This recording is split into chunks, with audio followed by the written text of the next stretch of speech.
I wanted to begin by saying a word or two about what dialogue is not. Dialogue is not the same thing as discussion.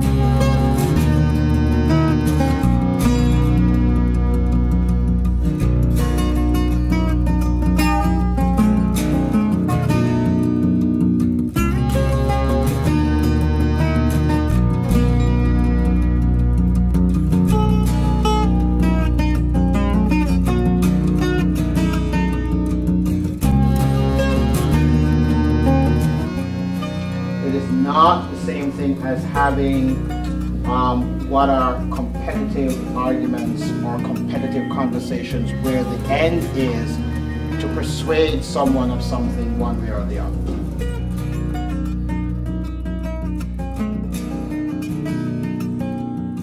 I was honored to have served 2 terms as Montgomery County Commissioner, and I'm a former social worker. So I focused on county human services during my 2 terms.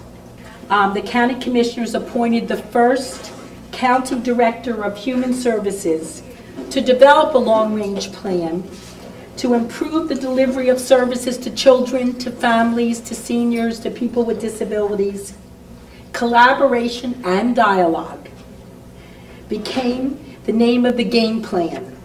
Department heads of all the county human services, mental health, mental retardation, drug and alcohol, aging and adult services. We have a 460-bed skilled nursing facility. We have a juvenile detention.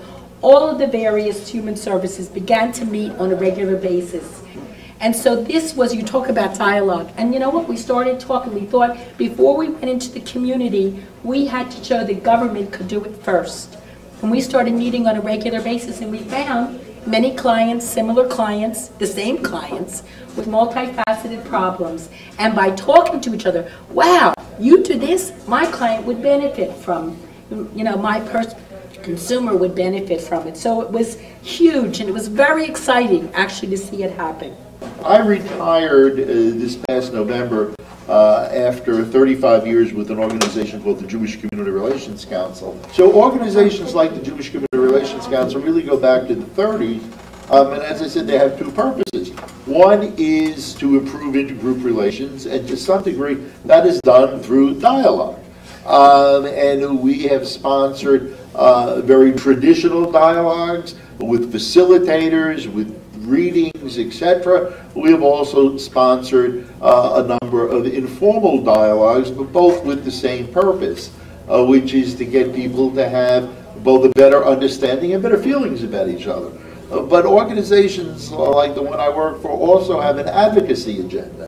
And sometimes that advocacy agenda creates conflict with, and not, I won't say often, but on more than one occasion, conflict with organizations, or communities rather, that we have been in dialogue with and that we had partnered with for many years. So the advocacy agenda and the community relations agenda sometimes kind of bumped up against each other.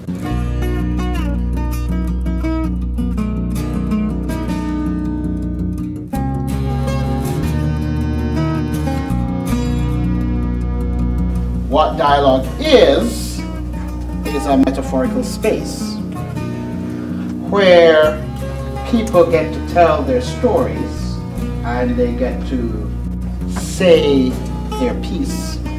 And our job as co-participants is to listen and to learn. And the power of dialogue comes in having someone with whom you disagree vociferously, hear them, and listen to them, and perhaps while maybe not necessarily coming to a place of agreement, at least coming to a place of empathy.